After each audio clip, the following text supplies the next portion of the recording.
Let's see this question. The question is given as a uniform cube of side A and mass M rests on a rough horizontal table.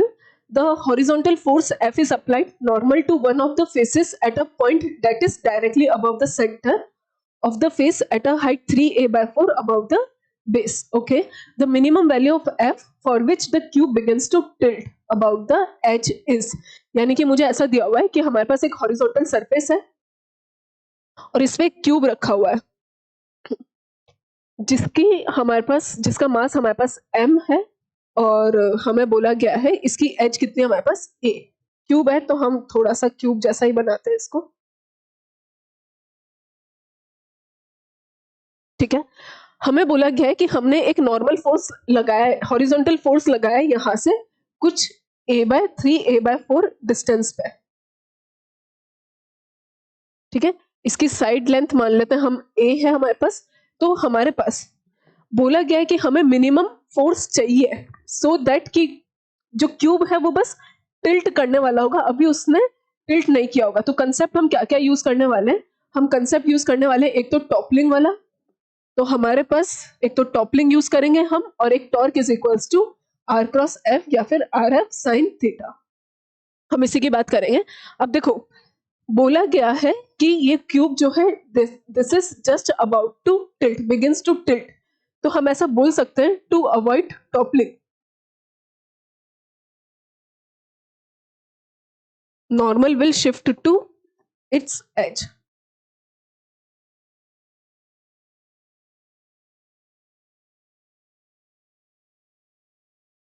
कैसे, देखो ऐसा हमने क्यों बोला, हमने ऐसा इसलिए बोला कि अगर मैं इसका फ्री बॉडी डायग्राम बनाऊं, क्योंकि इसका मास m है, फोर्स इधर लग रहा है, mg कुछ ना कुछ इधर लगेगा, और नॉर्मल हमारा, अगर मैं ऐसा बोलती कि नॉर्मल मेरे पास यहीं से लग रहा है, तो ये फोर्स हमारे पास, क्योंकि हमारे पास ये सरफेस कैसा है, ये सरफेस हमारे पास रफ है, सफिशिएंटली रफ है कि बॉडी रेस्ट कर रही है, मतलब बॉडी रेस्ट पर है।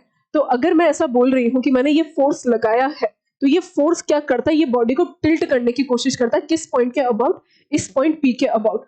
हमें बोला गया कि हमको बस मिनिमम फोर्स चाहिए ताकि ये टिल्ट ना करे, तो इसका मतलब ये फोर्स हमारा, ये फोर्स हमारा टॉर्क प्रोड्यूस करेगा क्लॉकवाइज डायरेक्शन में, तो इसको बचाने के लिए हमको टिल्टिंग को अवॉइड करने के लिए नॉर्मल का टॉर्क बैलेंस करना पड़ेगा। अगर नॉर्मल हमारे पास यहाँ पर ही होता तो उसका टॉर्क 0 हो जाता है, इसलिए हमारा नॉर्मल कहाँ शिफ्ट कर जाएगा, कहीं ना कहीं इधर, तो नॉर्मल फोर्स कहीं ना कहीं हमारे पास यहाँ पर आएगा।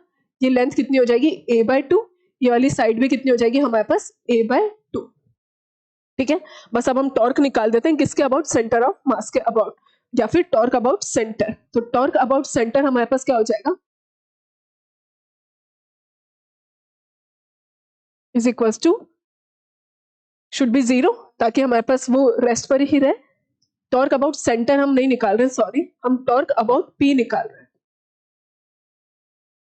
बिकॉज हम टिल्टिंग अवॉइड कर रहे हैं। कहाँ पे, ये ब्लॉक है, इसके अबाउट हम टॉर्क बैलेंस कर रहे हैं, तो हमारे पास नॉर्मल का टॉर्क 0 हो जाएगा, mg का टॉर्क आएगा और f का भी टॉर्क आएगा। तो mg का टॉर्क और f का टॉर्क, हम p पॉइंट के अबाउट टॉर्क निकाल देते हैं। तो जब हम p पॉइंट के अबाउट टॉर्क निकालेंगे तो हमारे पास किस किस का टॉर्क आना चाहिए, mg का और फोर्स का टॉर्क आना चाहिए। तो देखो हमारे पास कितना आ रहा है आंसर, mg का टॉर्क कितना हो जाएगा, mg into a/2, mg into a/2, और फोर्स का कितना होना चाहिए हमारे पास, f इंटू 3a/4। तो यहां से फोर्स कितना आ गया हमारे पास, a से a कैंसिल आ गया, force is coming out to be 4mg/2f, sorry 4mg/3 into 2 6f।